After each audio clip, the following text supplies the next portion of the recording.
Hello and welcome to our today's webinar. The topic today will be the MARWIS UMB, our mobile measurement on the road. Of course, this is the segment traffic here we are talking about. But first, I want to introduce myself. So my name is Manuel Kreissig. I'm now working for about 15 years now for the LufftAcademy, and I'm responsible for the hotline and technical service. Of course, you can also ask questions if you want. We will have some breaks where you can ask the questions, normally at the end of the webinar. And there is a small box on the right side on your menu where you can enter some questions in the future. Please use only questions regarding today's webinar, okay? So today we will talk about the hardware of the MARWIS, of course, and not about the software. So first of all, I want to show you the present situation on the roads. That means talking about winter maintenance. Normally, today's situation is that the customers use fixed MARWIS stations. And that means that normally you have a combination of weather information and, of course, of road information or road condition. That means normally if you check the station type here, you have two different parts.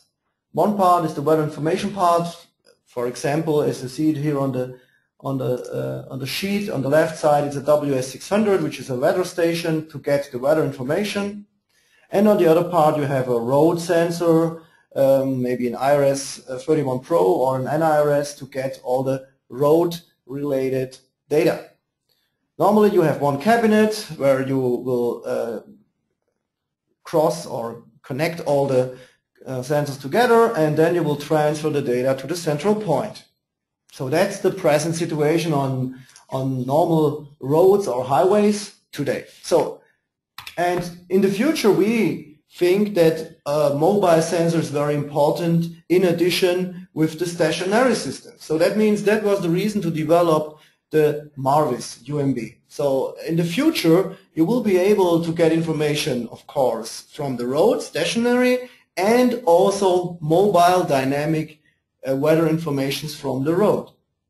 The name MARWIS means, in this case, it's a shortcut, and it means Mobile Advanced Road Weather Information Sensor. And of course, it is also a normal UMB sensor. Now we are going into the details of the sensor itself. Again, it's a UMB sensor, and also it's typically UMBs that we have different measurements in one housing. So it's also a multi-sensor system here.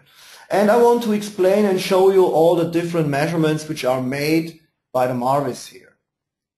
Of course, I have also one live here which I can show you. I will show you now the camera here. So that means I will also explain live here on the MARWIS all the different parts, okay?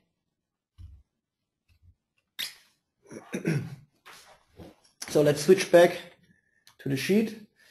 Alright, so we have here in front, we have a small hole where we have a white sensor here. That's the temperature humidity sensor. This sensor will measure temperature humidity. Like I told you, it's a combined sensor, and it's replaceable. Why replaceable? Normally you use this sensor in a very low distance to the surface. That means that the sensor can get dirty, and so normally the humidity and temperature measurement is very sensible and can be, let's say, change the outputs. So that's the reason why we think that you should replace this sensor every year. After, let's say, the winter season, you should replace the sensor to get also optimal or the best performance for the next season. I will show you how to do that, which is very, very easy. So the sensor is placed here, and there is a screw which you can untighten here, only screw it, and then you can get it out. It's a thing of some seconds. And this sensor is a spare part. You can order new ones, at a Luft company, and then you can enter them, and that's all you need to do. Fix it again, screw it, and that's the job. It's very easy. So that's the temperature humidity sensor here. This sensor will not give you the air temperature and not the air humidity. It will calculate the dew point here and will give you the dew point. And the dew point is very important for the road data, right? And in addition, with the road temperature and the dew point, we can also calculate the humidity above the surface. So that's what you will get, not the air temperature, for example. Why? The reason is very easy, because we have to heat the complete system. At the end, the temperature and humidity is not the real ambient temperature here, because it's heated. So that cannot be used. All right, that's the reason. Then we have the second part. You see them, and that's of course the LED here. We have the green LED here. It has different states, different colors. I will show you that now also live. I will connect the sensor with a cable. So we have a cable here which you can use.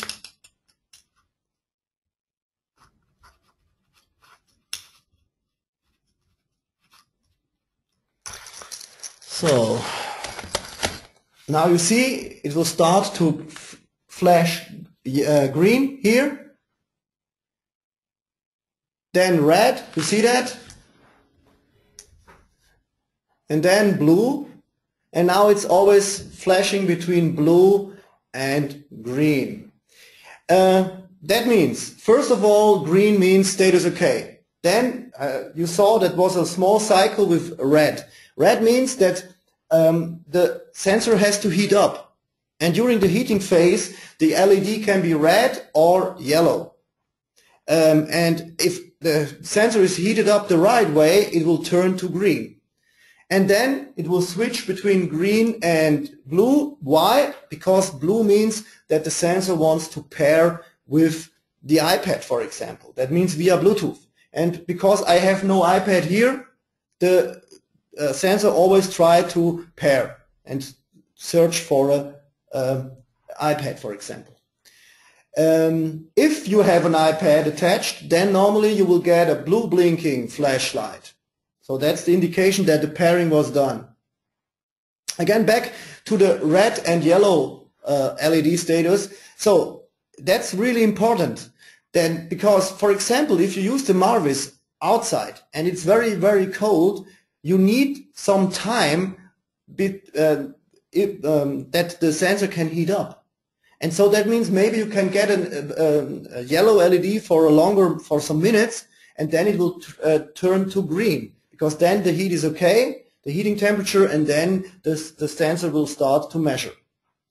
If it will not turn from yellow to green, then the outside temperature is too low and the heating cannot heat up the right way. This can normally not happen between the operating temperature of the sensor, but now we have sometimes we faced the questions why it happens. The reason is that a lot of customers use the 12-volt plug in the car, and again the heating is dimensioned for 24 volt, and that means if you use 12 volts to heat and power up the sensor, then you have less than the half of the heating power. And then it can happen if the outside temperature is very low, then you cannot heat up the sensor the right way. And if it is like that, then we recommend to use a DC-DC converter to convert a 12 volt from the car plug into 24 volt. And then normally it should work. All right? Okay. So let's go back to the main sheet here. That was the LED here, the status LED. The status LED can also have some different other colors. The colors are all explained in the manual. So if you want to get more information about the LED status colors, no problem, check the manual here. So the next step is here. We have in front, we have 6 lenses. We have 4 lenses put together and 2 lenses also put together. So it's divided in 2 parts here. The reason is that the 4 lenses are the transmitters and the 2 lenses here above are the receivers. What we do here is we do a spectroscopic measurement. Not easy, this word. So that means we will put light on the road, and this light will be reflected and can be measured by the receiver. So the transmitter will put the light on the road, the transmitters, and the receiver will receive the light, the reflected light. Why 4 LEDs here in this example? So that means we put 4 different wavelengths on the road to really check the complete, to analyze the complete road here. So we have 3 normal LEDs with different wavelengths, and you see there is one darker LED here. This is a special LED dimensioned or created to check the ice level. So this will generate a special wavelength which is typically for ice creation. So the same thing for the receiver here, for the 2 LEDs here. You see there is a normal LED here on this side which normally analyzes the reflected light, and then we have again a special LED also in the receiver which is typically made to check the ice layers. Okay, so that's the spectroscopic measurement here.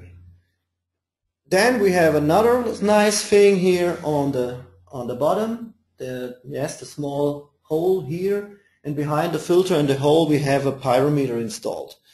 Pyrometer means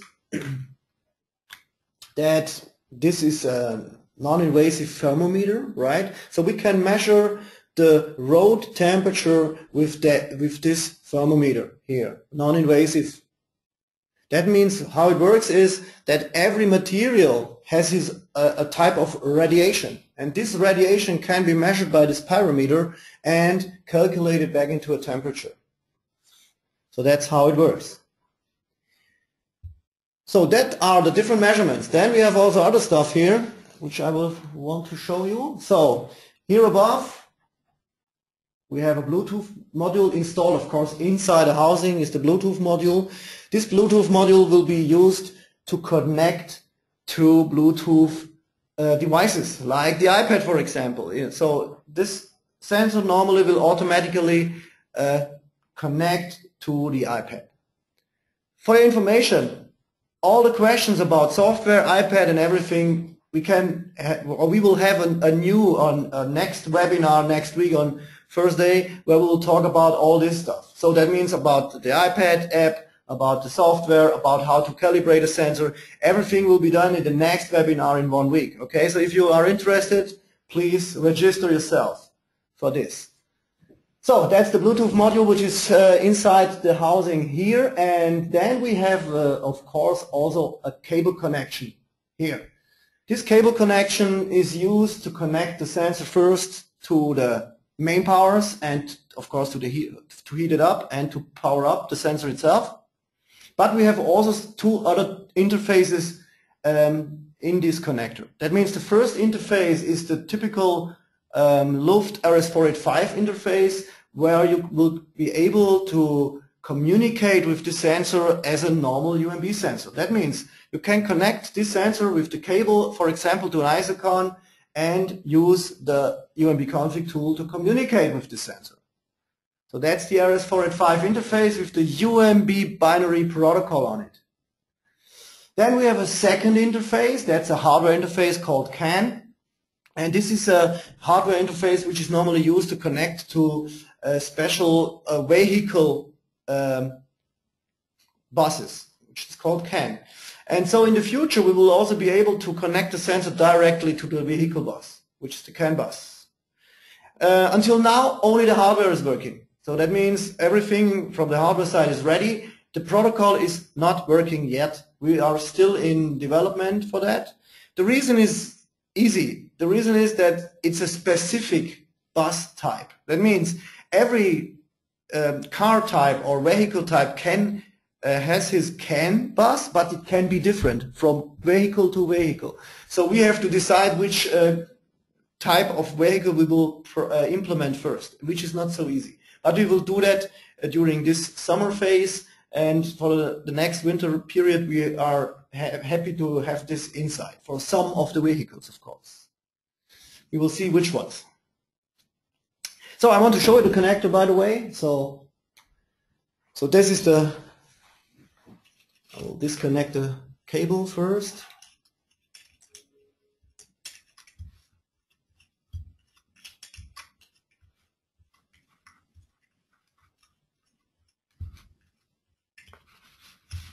So that's the connector here, and you can get it's the same connector which is also used for the NRS 31 and the Ventus. So at the end you can also use these cables, by the way. So you can use directly the Ventus cable, and that's the cable here I used to connect it. That's the Ventus cable. You can order the Ventus cable, and you have to order extra the connector for also. It's also the Ventus connector, it's the same thing. And you can use this cable also to connect the MARWIS here. But we have also a ready-made cable. That's the ready-made cable, so which includes everything, by the way. It includes the connector itself, it includes the cable, 5 meter length, and it includes the cigarette lighter here. So you can directly plug it into the cigarette lighter and power up the complete system. So these are the possibilities from the cables. So let's go back to the presentation. Right, I think that's all for this sheet here. So let's talk about the measuring principles. We have 3 different measuring principles which are part of the sensor. We have, of course, the first one, which is the contactless optical spectroscopic measurement principle. We talked about that. I told you what will happen there. By the way, I will explain it a little bit more detailed in the next sheet. Then we have, of course, the measurement of the road surface temperature via pyrometer. Yes, that's the second measurement which the sensor will do. And we have the determination of dew point temperature through the capacitive humidity sensor, which is part of this white sensor I showed you. That's a humidity sensor based on a capacitive measurement principle. And we have an NTC sensor for the temperature, temperature measurement, which is, the NTC means negative temperature coefficient sensor, which will, of course, measure the temperature. Okay, these are the 3 different measurements we do in the MARWIS, with the MARWIS. Especially the spectroscopic measurement. I want to explain it a little bit more detailed here. So that means MARWIS is switching on and off the NIR LEDs in a certain frequency and measures the pavement surface in both cycles. That's very important, both cycles. The information of the road state and water film height is calculated from the difference between these 2 measurements. So that's how it works with the spectroscopic measurement principle here. Okay? Right, so let's talk about the technical details. So, of course, we have the size of the sensor and the weight of the sensor, which is not so heavy. It's 1.7 kilograms. And the size, it's really small. So there's nothing, not a big thing here. Then we have the storage conditions, of course, nothing special here. Then we have the operation conditions. And you see the operation voltage, the operating voltage is between 10 volts DC and 28 volt DC. That means that's only the power which you can use to power up the sensor from the electronic parts. And this means that the sensor will consume 3 watts here. But you see it on the second line, the heating uses 65 watts and uses only 24 volts. So of course you can power up the sensor also with 10 volts. But at the end 10 volts is not enough to heat up the sensor the right way.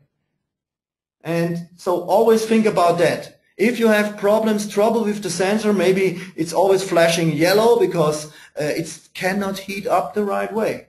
So then you have to use 24 volt in this case. Maybe the outside conditions are too heavy, so it's too cold, and then it's not easy for the heating because the heating has less than half of the normal heating power if you use 10 volts. Maybe it's about around, in this case, not more than 20 watts, and that's not enough.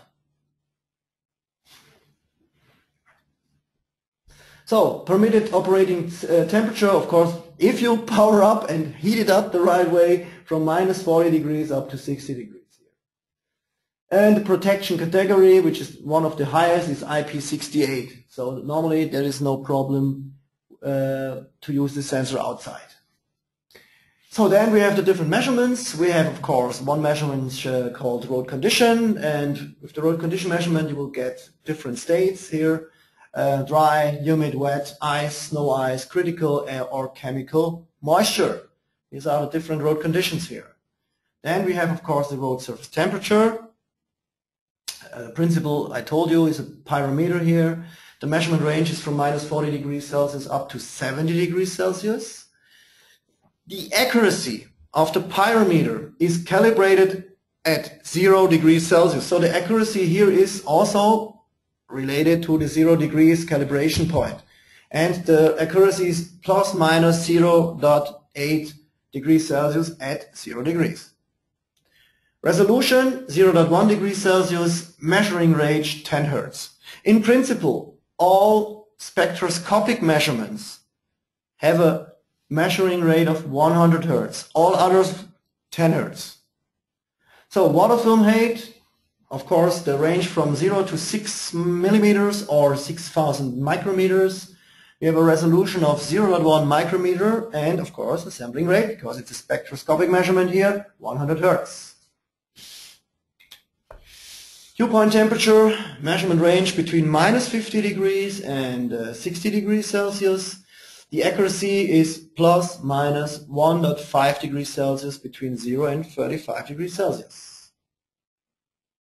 Friction, measurement range between 0 and 1. There is no unit for this. Going up, down to 0, it's the surface gets more smooth. Going up to 1, the surface gets more dry. So that's the idea. Sampling rate, also 100 Hertz here. Then we have the relative humidity above road surface, measurement range between, of course, 0 and 100%, and the sampling rate is 10 Hertz. Ice percentage, measurement, also very important, so that means that how many ice particles are in the fluid on the road. This, the range is between 0 and 100%, and the sampling rate again 100 Hertz. And least but not last, interfaces. We have 3 of them. I told you we have the RS485 interface, so you can use the sensor as a standard UMB sensor with UMB protocol, with UMB binary protocol here. Then we have the Bluetooth interface to connect the MARWIS to a Bluetooth device like the iPad. By the way, we will also have the Android version ready in the next weeks, so in the future we will also be able to connect Android devices here. Okay? And at the end, we have the CAN interface, which is ready from the hardware. I told you, but the protocol is still in development here. So, environmental tests. So, of course, we had to do some different tests, which we had to pass. So, we had done the EMC test here.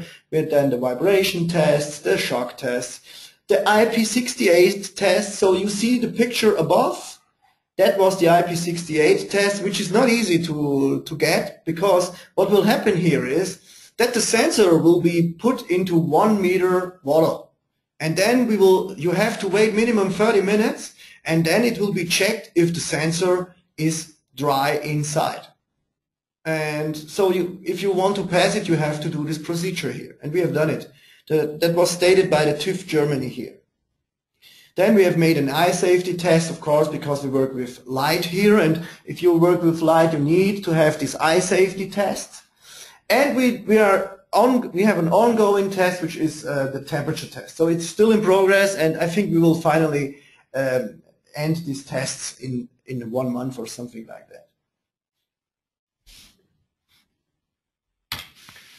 So, of course, I think you heard about it, that we use 2 versions, or that they are 2 versions of the MARWIS. Often I have been asked, oh, why do you use 2 versions? Why can you not use only 1 version? Which is not so easy. And the reason why we cannot do it is written here under the line, why 2 versions? Question mark. Due to the low power NIR LEDs used, we have to focus the transmitter and receiver beam to 2 distances. That means the 1 meter version, the LEDs angles, how they are installed, are different than the 2 meter versions. And the reason is that we have to have the best crossing possibility of the 2 beams. And this is shown on the left side. You see, we have the transmitter here, the transmitter beam, which is yellow. We have the receiver beam, which is blue. And the optimal performance will be done where the yellow and the blue beam will cross directly. That means 100% of overlapping. That's the optimum distance. By the way, if we talk about 1 meter and 2 meter version, this means the distance from the LED lights to the surface, not the installation height. That's really important. So always remember NIR LEDs, distance to the surface. And you see we have some tolerance here. The tolerance is maximum 50% of overlapping. So the sensor will be calibrated for that. 100% overlapping optimum distance, but it will also work with a minimum overlapping of 50%. And of course also with a maximum distance of 50%. If the crossing is too big, then it will not work anymore. The signal is not enough to analyze it. And so at the end we have acceptable tolerances for the 2 versions like shown here on the page. 1 meter between 0.8 and 1 meter 30, you can install the 1 meter version. And the 2 meter version again between 1 meter 60 and 2 meter 20. Again, distance from the LEDs to the surface. That's really important, and you cannot mix them. So a 2 meter version cannot be installed in 1 meter height. It will not work. Because of the different angles of the LEDs. At the end, it's a different version, completely. Because the angle is different. Alright, so that's the 2 version thing. So now let's talk about mounting the sensor. That's often asked, that people often ask me how to mount it, of course. We have 2 brackets, 2 bracket types. These are not standard brackets for everything. We use these 2 options for the customers for different, let's say, scenarios.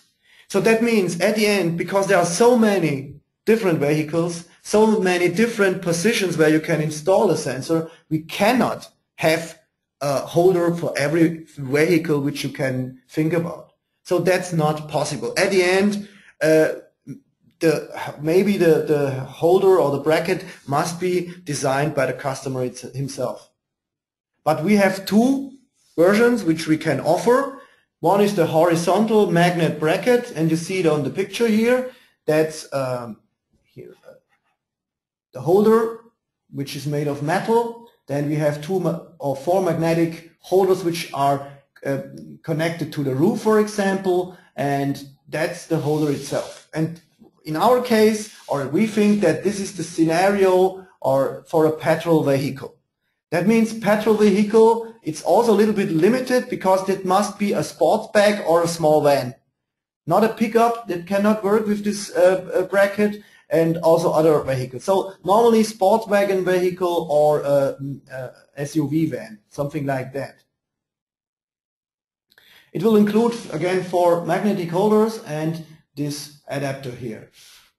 That's the petrol vehicle bracket or magnetic holder. Then here are the single parts which normally you have to use if you want to create this petrol car option. Yeah, that means you need the kit for magnetic bracket horizontal, here the long one. Then normally, of course, you need the MARWIS. In this case, you need the 2 meter version, of course. It's put on the roof of the vehicle. Then you need the protective housing with mounting flage, the short one. And of course, in addition, you need the cable and the iPad. So that's the petrol car options or option.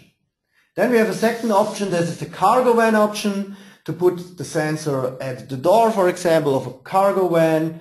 In this case, you can use the vertical magnetic bracket. You see it's a smaller one, also with 4 magnetic holders. Then you can use the MARWIS 2 meter version. Also the 1 meter version can be used here if you put it more low. And the protective housing with the long tube here. That's our cargo van option. At the end, if this will not fit to your system, you have to think about your own holder, about your own bracket here.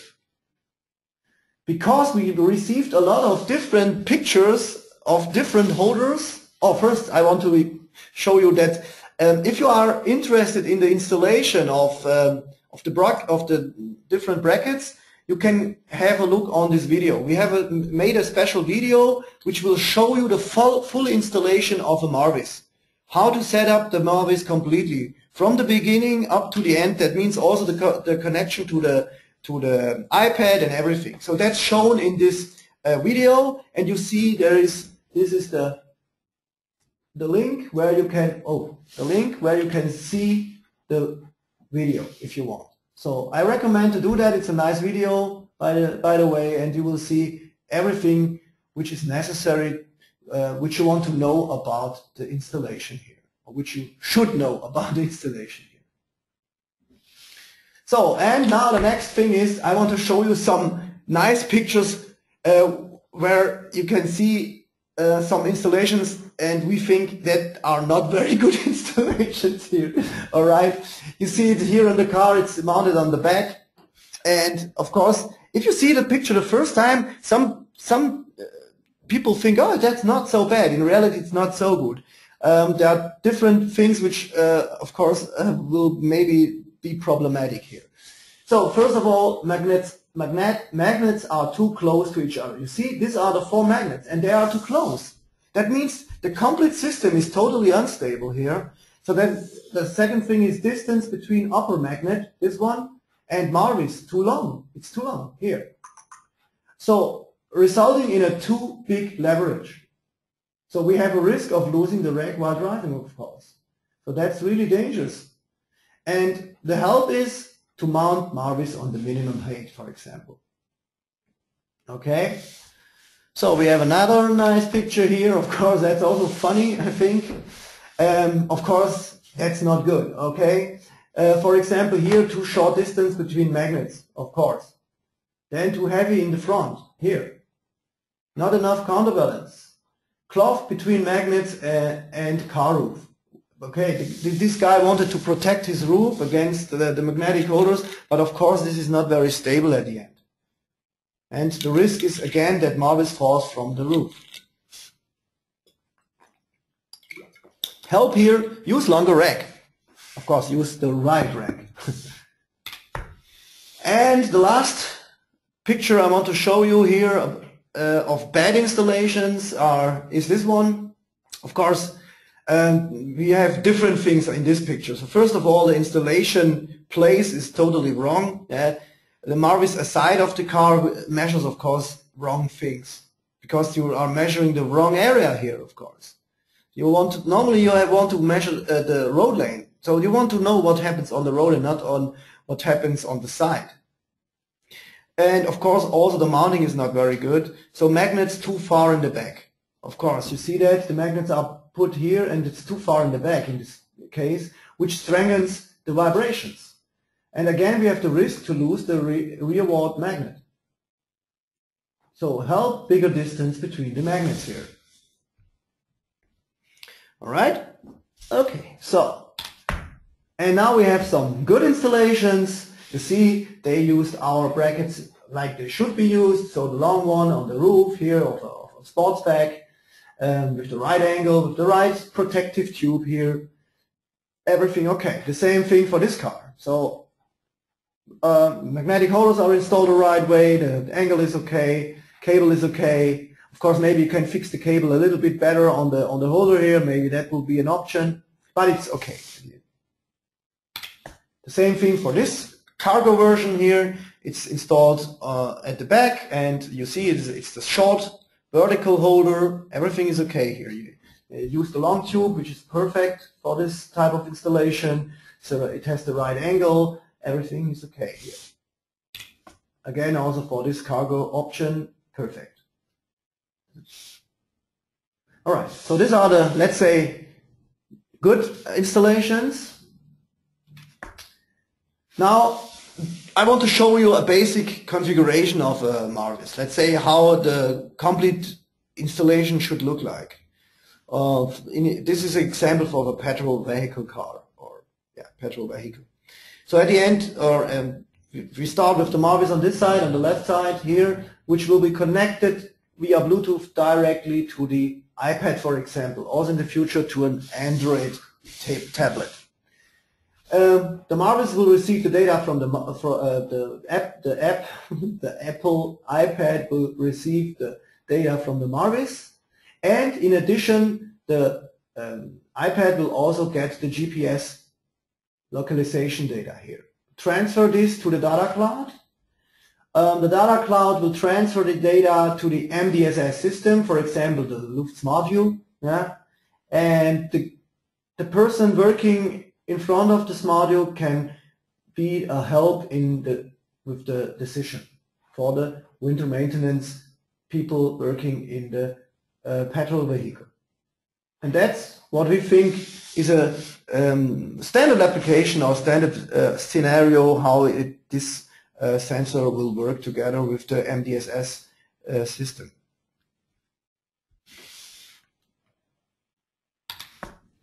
So, additional fields of applications. We think that the sensor can also be used for different other vehicles than only for the winter maintenance vehicles. For example, fleet vehicles, that means trucks, from different fleets, which they have to drive anyway. So they can put also the MARWIS there and send the real-time data, for example, to a server or a cloud. Also snowplows, of course, then emergency cars or vehicles. They also have to drive always buses, the same thing. Also buses can be used to get a MARWIS installed and to transfer the data.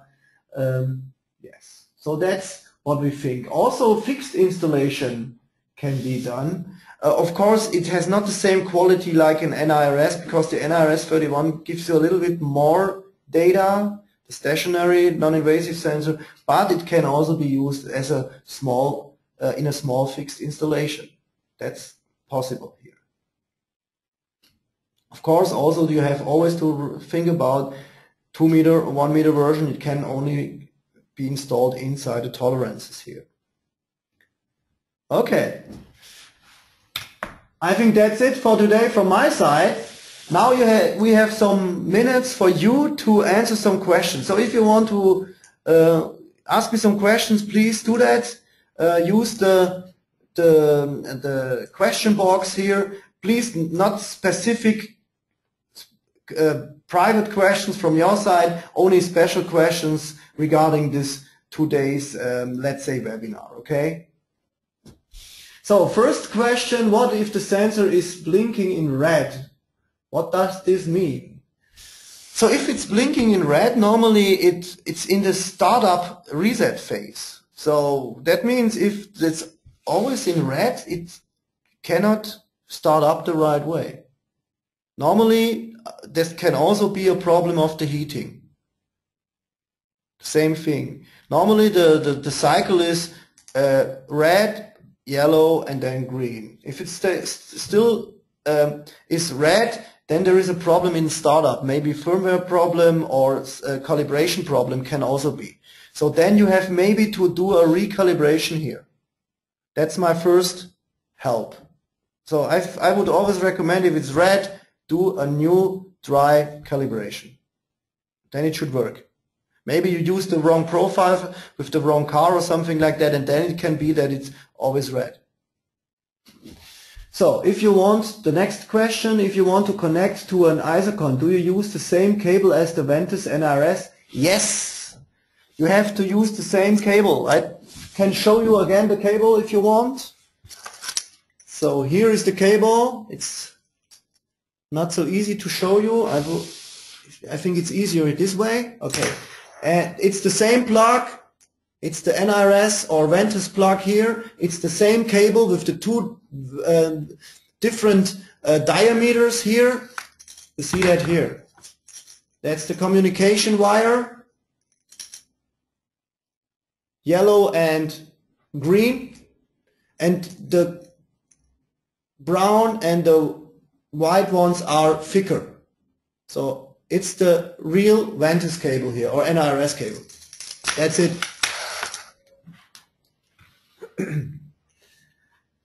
So next question, can you talk about the temperature testing? They're doing some special tests in the development department to get a better, let's say, results on the temperature measurement. So I do not know when they will finally end these tests at the end. So they're still in the development here, the tests. Where can I find out, the next question, where can I find out pin out of main connector, power pins, CAN, etc.? As far as I know, it's explained in the manual. So the only thing you need to do is to open the manual, and there is a, let's say, one page where the pinning is completely explained.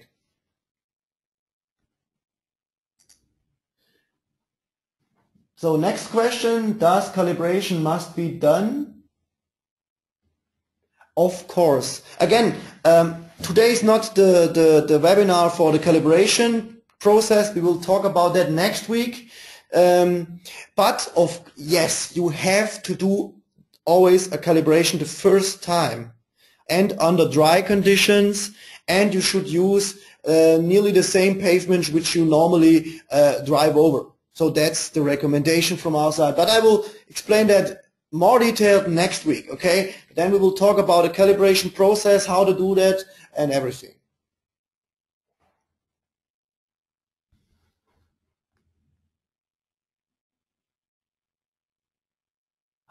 So next question, again, this is a software question, please. We will talk about software next week, yeah? I will now answer this last question regarding software, and I will not do some other software question. We will talk about it next week, okay? We will have an extra webinar for that, and then we can talk about software things. Server connection. The server connection is also must be configured in the settings of the MARWIS app. That's what I want to tell you. I will show you that next week. Okay, it must be configured in the general settings of the MARWIS app. There is a button called Enable Server Connection. Then you have to input the IP address of your server you want to connect to, and of course the port. The standard port for the MARWIS is 30100. Okay, that's how it works. So next question. Does calibration must be done always on dry asphalt surface? What about in big winter? Yeah, that's it. The sensor needs a reference point, and the reference point is dry. So you cannot, again, you cannot do a calibration outside under wet conditions. That is not possible. It is possible, you can do it, but you will get wrong values for the road conditions. So always, but it's not a problem, I think. You can drive inside a garage doing your calibration also during winter time, and then you can drive outside and do your measurements. That's how it works. So next question, is there a way to extend the Bluetooth range? Having issues on, yeah. No, that's not possible until now. The Bluetooth module we use, or the Bluetooth modules in general, which is a standard Bluetooth module we use here, they have only a limited range. And it's more limited the more you have things between the device which sends and the device will connect to. So if it's a big truck, I know it can be problematic, because then the Bluetooth connection maybe can be not realized. But we work on that. We want to optimize that, of course, in the future. But you know, our development department is still under pressure for all different things. But we will work on that. We try to extend this Bluetooth connection distance here. We will do that. We will try that, but because we know that also if you use a big truck or something like that, then it can be a little bit problematic sometimes. So we want to extend it. So how does the pyrometer deal with different surfaces? Yes. So the pyrometer must be, let's say, configured for a material. That's right. We use a, let's say, general emissivity value, which is optimized for asphalt. Which is, let's say, it's standard. What is standard, right? It's let's say dark asphalt. Of course, if you use maybe asphalt which is a little bit brighter, then you can change the emissivity value. But we cannot recommend which value you have to put in. There are tables. You can use these tables and check if it fits to your material. Then you can put the emissivity value inside it. So we use the standard one, which we have tested. We have done a lot of tests because we have to fit this emissivity value to different concretes and asphalts, and we think we have the optimal solution here. Of course, it can differ a little bit. If so, then you can change the emissivity value. But please, you have to understand that we cannot check every single asphalt type here and say, okay, you have to use this one, this one, this one. That's not possible for us.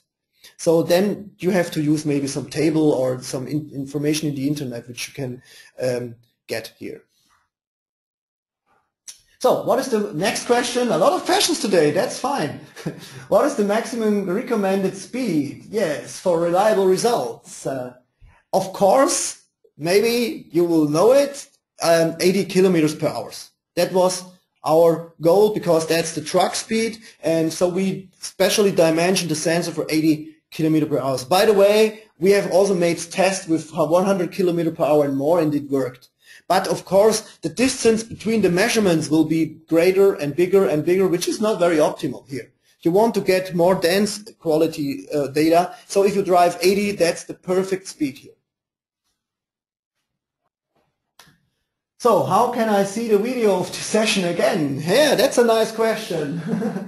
We will put this session again, it's registered by the way, and we will put it in the internet on our homepage under www.luft.com, and there is a video section, and then you will be able to see the video here in this section. Maybe tomorrow, okay? So how much vibration can the MARWIS have before the readings are influenced? Sorry, I do not know this question, this answer. So we have made vibration tests, but what was the maximum vibration? I do not know that. Sorry, that's too special here. But we made a vibrations test, and I think the vibration tests went very good. So normally vibration is not so problematic. Yeah. Normally we talk about normal vehicles, we talk about normal highways, and normally on the highways you should have no problems with vibrations at the end, okay? It should work. Regarding asphalt type, it means driving on different asphalt colors will get different readings. Again, the MARWIS is optimized to read or to give you right and very reliable values for also if you drive above different pavement structures in the same tour. No problem. There is a very logic algorithm behind which will do that. Of course, you can drive above different asphalt types without problems. The problem is only if the asphalt is too dark, which normally should not happen so often. If it's really new dark, then it can happen because of the measuring principle. I told you that maybe you get wrong readings. That's the only thing. But driving over different asphalt types during one session is no problem. There is a really good algorithm behind which is specially programmed from our side. That should work without problems. So the lenses, the next question, lenses on the MARWIS, how much contamination can be on the lenses before the readings are influenced? We do not know that. Because normally you should use the protective tube. And if you use the protective tube in our tests, in our experiences, there will not be problems with dirt. So because it will not be able, using the protective housing in the right way, that the water or the dirt will be contacting the MARWIS itself. So we have, of course, no information about the contamination level. Normally, if there are some, let's say, some water bubbles on the glass, that should be not a problem. Only if it's really dirty, then it can happen that the spectroscopic measurement will not work anymore. But that's an extreme case. We never face these problems. We have now a lot of MARWIS running, and our experiences and the experience of our customers with the MARWIS are very, very good. And they are using, believe me, they are using this MARWIS under extreme conditions, you know, where we have a lot of ice, a lot of snow, a lot of everything. And until now, the experiences are very good. So contamination should not be a problem. If so, no problem. You are allowed to stop the car, to clean the surface, and then you can go on. No problem. But normally you do not have to do that. So black ice, it will detect. No, I have showed you what is able to be detected. Ice, snow, yes. Black ice is a special sort of ice. Then you will get ice, but not black ice in this case. So the road condition black ice is not a road condition which can be displayed. So depends on the structure. If it's it can be detected as ice, you will get ice in this case. Normally it should, because the reflection of ice and black ice is the same, right? So does the replacement TH sensor come with a calibration certificate? That's a good question. I think that will be done in the future. Until now, there is no calibration certificate for the MARWIS, and also no calibration certificate for the temperature humidity sensor. But we are working on that. So in the future, you will get, first of all, a calibration certificate for the MARWIS itself, and you will also, of course, get a calibration. It's not a calibration certificate. Sometimes the people mix that up. It's a factory test report, where we state, as Luft, that everything is inside the technical specification. That's what you will get in the future for the temperature humidity sensor, okay? If you want to do a calibration, you have to pay extra for that, because calibration is always a service. So what you will get is an inspection certificate or a test certificate, Luft test certificate, okay? That's it, a test report. So will the housing protect against external road lighting? External road lighting? What do you mean? No, of course not. It is not protected against external road lighting. So normally you should not light directly with external lights into the MARWIS. That will not work. Then you will influence the complete measurement. That's the reason why we have this protective housing and everything. So why should some external light be influenced or light into the MARWIS? I do not understand this question, by the way. You see how it should be installed. It's installed on the roof. You have a protective housing, so normally the light will not influence the measurement here. All right.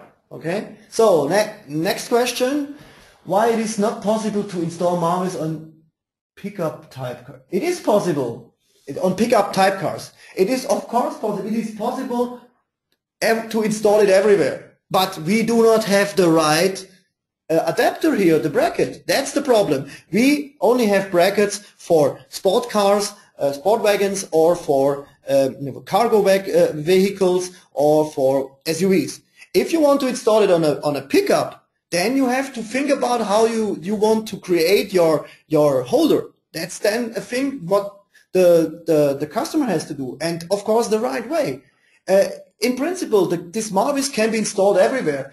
The only thing which is necessary is the right bracket on the night holder, the right one. That's it.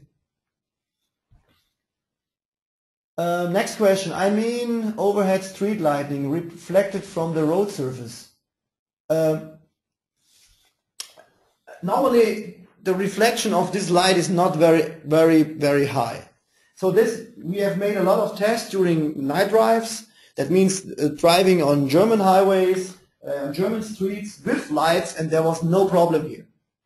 So normally this is not a real problem. There is no problem we ever faced with lights from the street lights. So that's not a problem. Okay. It's only, again, it's only problematic if it's a real big difference. Let's say it like this. For example, if you come out from a tunnel and it's really dark and you drive into the sun, then for a second, because there is the change between dark and a sun, then for a second it can happen that the value is strange. But only for this small second, because then the sensor cannot differentiate between off and on. And then it can happen, but that's really, you know, of course, we cannot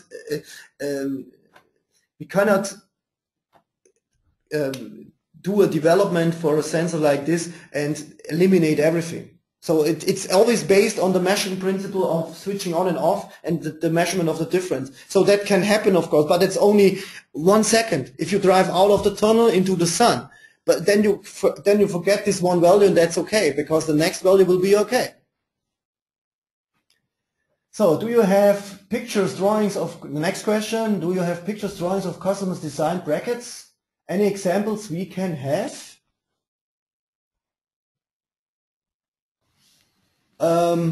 We have some pictures, so maybe you can contact us or our marketing department, yes, and he will, or they will maybe send you some pictures how the other customers have done it. Yes, we have some.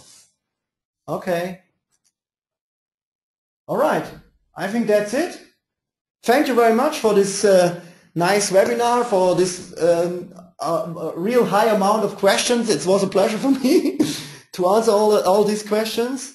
And I hope to see you again next time. That means next week, when we do the software thing here about calibration, iPad app. That will be really interesting for you, believe me. So we will connect live the MARWIS to the iPad, and I will show you how to do that and how to do all the different settings here.